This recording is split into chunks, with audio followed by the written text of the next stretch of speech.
Bonjour et bienvenue à notre méditation. Aujourd'hui, c'est le 17 février. Je voudrais continuer à lire dans Proverbe 17, 3. Le creuset est pour l'argent et le fourneau pour l'or, mais celui qui éprouve les cœurs, c'est l'Éternel. Et si on parlait de patience et de persévérance aujourd'hui?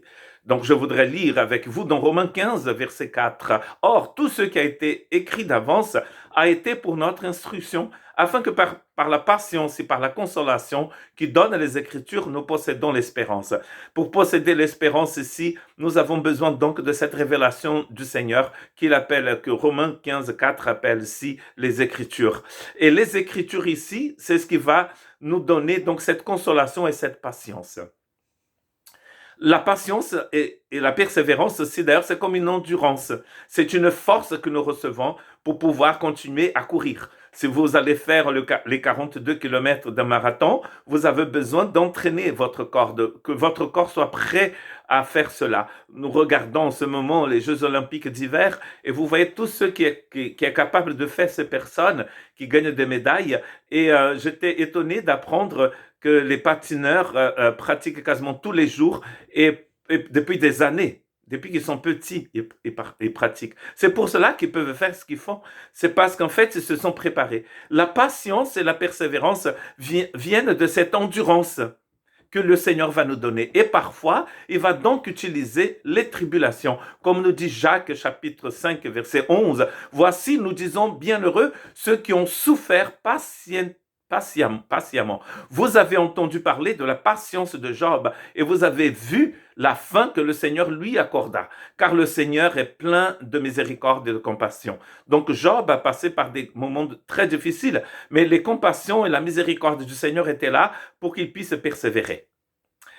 Si vous lisez le livre de Job, vous voyez que ce personnage, à la fin de son livre, il va dire, avant j'avais entendu parler de toi, mais maintenant je t'ai vu. Donc en fait, après avoir traversé cette vallée de tribulation avec l'aide du Seigneur, Job a grandi énormément dans la persévérance et dans la patience. On dit souvent que la patience, nous avons vis-à-vis des autres et la persévérance vis-à-vis des événements. Mais tous les deux parlent de cette endurance dont nous avons besoin. Et nous savons très bien, en lisant les Écritures, que cela vient souvent avec la tribulation, avec les soucis parfois qui nous croisent notre route. Et je vous rappelle que Jacques va faire une différence entre tribulation et tentation. Le fruit final de la tentation, c'est la mort, parce que la tentation est provoquée par les mauvais désirs. Elle est nourrie par les mauvais désirs. Et ces mauvais désirs vont accomplir, ce qui va accomplir, c'est le péché. Et le péché, le salaire du péché, c'est la mort. Tandis qu'ici, la tribulation produit la persévérance et la patience. Mes frères, regardez comme un sujet de grande joie tu parles. C'est Jacques qui dit ça dans le chapitre 1, verset 2. Donc, il dit que la tribulation devait être un sujet de grande joie. Pourquoi? En plus, il parle des diverses épreuves. Donc, ça veut dire que ce sont des épreuves variées, comme un bouquet de fleurs, apparemment ici. Et vous pouvez passer par ces tribulations, il dit ici.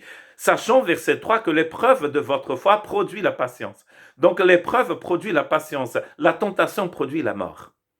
Mais il faut que la patience accomplisse parfaitement son œuvre afin que vous soyez parfaits et accomplis sans faillir en rien. Si quelqu'un, donc pour pouvoir traverser cette vallée difficile, Dieu va nous donner un cadeau très précieux dont il parle ici dans le verset 5 de Jacques, donc 1. Si quelqu'un d'entre vous manque de sagesse, qu'il la demande à Dieu, qui donne à tous simplement, et son reproche, et elle lui sera donnée. Donc Dieu nous donne la sagesse pour que nous puissions comprendre, en fait, pourquoi nous sommes dans une situation comme ça. Si vous avez fait n'importe quoi, ça, c'est parce que vous avez cédé à la tentation. Ici, c'est pas vous qui avez fait n'importe quoi. C'est peut-être cette pandémie, c'est la persécution des chrétiens. Ce sont ces choses, peut-être même une maladie, ce sont des choses qui nous arrivent et qui ne sont pas forcément notre faute.